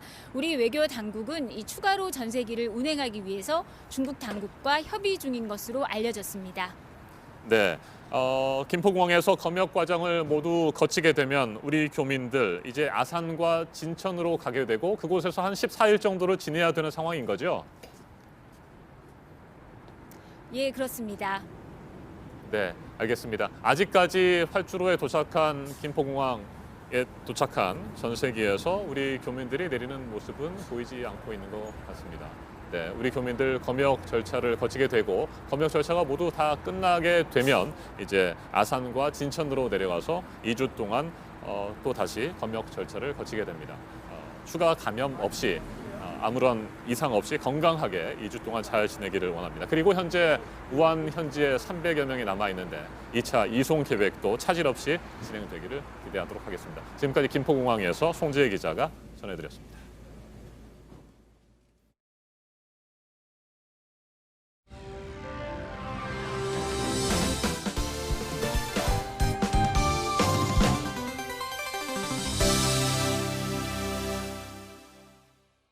네, 매주 금요일 여행 정보 드리는 시간입니다. 권기봉 역사 여행 작가 나왔습니다. 어서 오세요. 네, 안녕하세요. 네, 일단 좀 보도록 하겠습니다. 영남 알프스 소개를 해준다고요? 네, 영남 알프스 같은 경우는 이제 우리나라에서 좀 보기 드물게 해발고도 1000m가 넘는 산들이 9개가 연달아 있는 그런 이제 산악지대를 보통 영남 알프스라 부릅니다.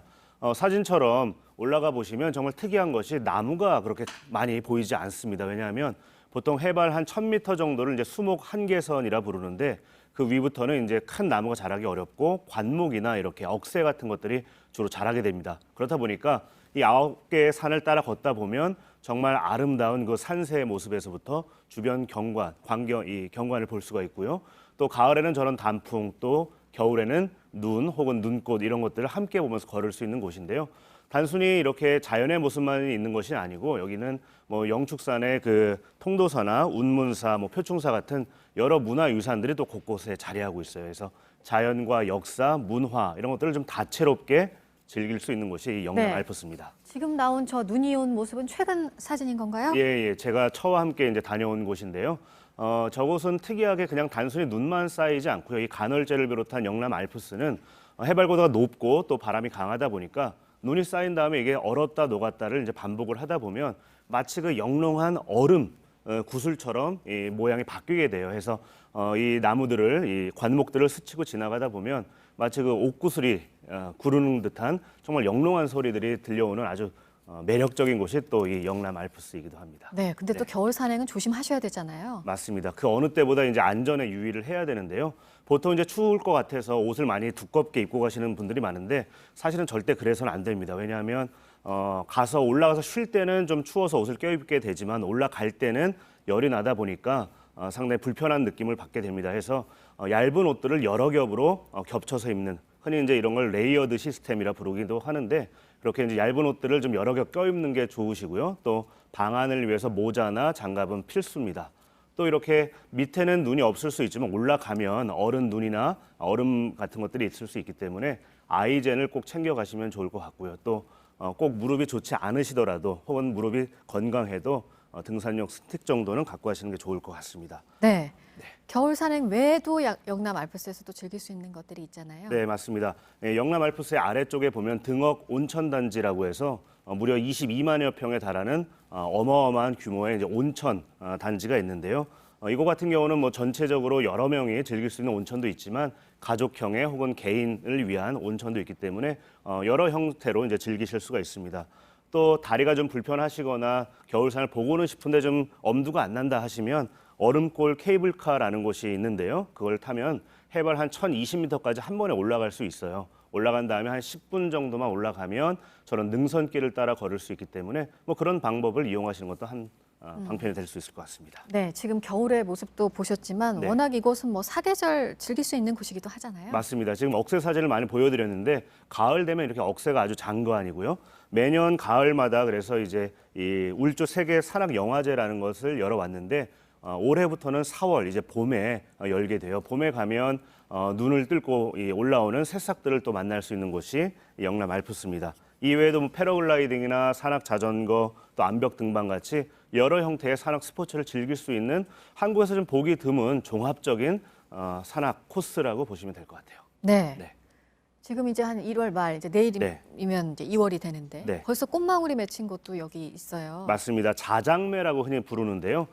이 영축산 아래쪽에 이 통도사라는 아주 오래된 고풍스러운 사찰이 하나 있습니다. 신라 자장률사에 의해서 이제 만들어진 곳인데 그곳은 홍매화가 아주 인상적인 곳인데 자장매라고도 부르는데요. 지금 벌써 꽃망울이 하나둘 올라오기 시작했습니다. 조금만 지나면 이제 아마 만발할 텐데 겨울을 지나서 이제 봄을 알리는 소식이 이미 전해져 오고 있다는 것, 뭐 시간의 무상함을 좀 느낄 수 있게 해주는 것이 아닌가 싶습니다. 네, 여기가 불상이 없는 절이죠? 네, 흔히 이제 이런 사찰을 정멸보궁이라고 하는데요.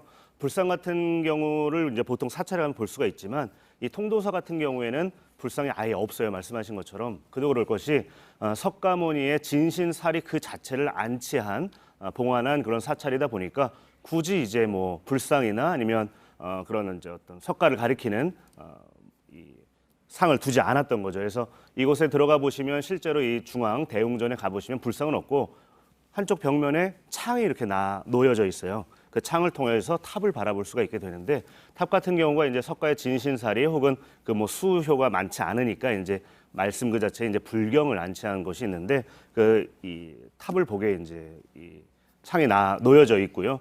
또 중요한 건물 중에 하나가 이제 극락전이라는 건물이 하나 있는데 그 외벽에 반야 용선도라는 그림이 있습니다.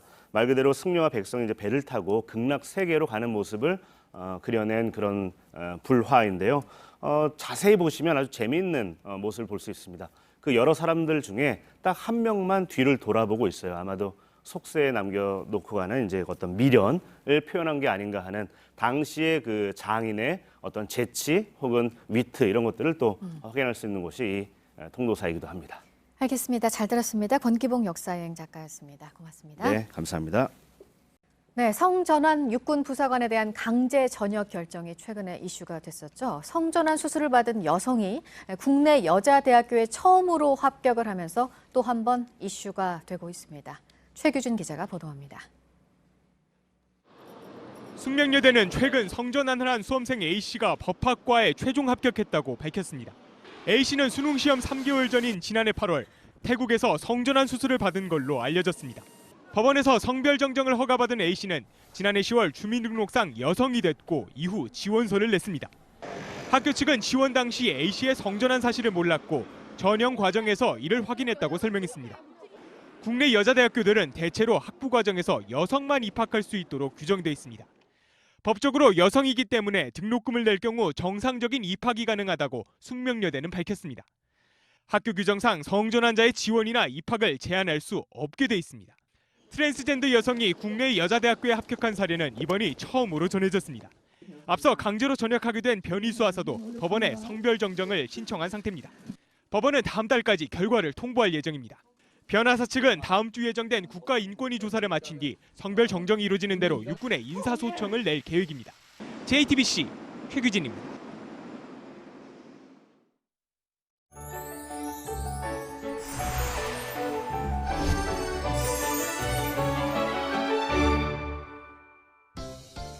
강원 산간 지역에 눈이 많이 쌓여 있습니다. 교통안전에 유의하셔야겠고요. 산행시에도 사고 없도록 대비 잘하셔야겠습니다. 한편 서해안을 중심으로 오늘 비나 눈 소식이 있고요. 전북 지역에 낮까지 이어지겠습니다.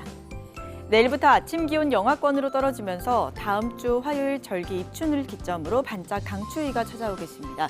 수요일 서울의 아침 기온은 영하 8도까지 내려가겠습니다. 오늘 전국에 구름 많고요. 서쪽 지역은 미세먼지 농도가 다소 높겠습니다. 오늘 낮 기온은 서울이 7도, 광주 8도, 대구가 9도까지 오르겠습니다. 북한은 해주와 함흥이 7도로 예상됩니다. 내일부터 미세먼지 농도가 크게 오르겠습니다. 마스크 꼭 착용하시기 바랍니다. 기상정보였습니다. 아침엔 뉴스워치, 오늘 하루 관심을 가지고 지켜봐야 할, 기억해야 할 뉴스를 끝으로 정리해드립니다. 오늘 새벽 중국 후베이성 우한을 출발한 우리 정부의 전세기가 조금 전 7시 58분 김포공항에 무사히 도착했습니다. 우리 교민 367명을 태운 대한항공 보잉 747 여객기는 우리 시간으로 당초 예정보다 2시간 20분 늦은 새벽 6시 5분 우한 테너공항을 이륙했습니다. 중국 현지의 검역 과정이 길어진 것으로 전해졌습니다. 김포공항으로 돌아온 우한 교민들은 접촉을 막기 위해서 전세기 전용 터미널을 통과해서 검역 과정을 또 한 번 거치게 됩니다. 앞으로 2주 동안 격리돼 생활하게 될 시설이 있는 아산과 진천에서는 교민들이 도착을 하면 주민들과 경찰이 또 한 번 충돌할 수 있을 것으로 보입니다. 세계보건기구 WHO가 신종 코로나 바이러스와 관련해 결국 국제 비상사태를 선포했습니다. 감염자가 빠르게 늘고 있고 사람들 사이의 전염 사례도 계속해서 확인되고 있기 때문입니다. 국제 비상사태 선포는 2009년 신종플루와 2016년 지카 바이러스, 2019년 에볼라 등에 이어 6번째입니다. 2018년 지방선거에 개입했다는 의혹을 받고 있는 임종석 전 대통령 비서실장이 어젯밤까지 11시간 30분가량의 검찰 조사를 받았습니다. 조사를 마치고 나오면서 자신의 혐의에 대해 다시 한번 부인을 했습니다. 오늘 전해드릴 소식은 여기까지입니다. 이상으로 JTBC 뉴스 아침엔 금요일 순서 모두 마치겠습니다.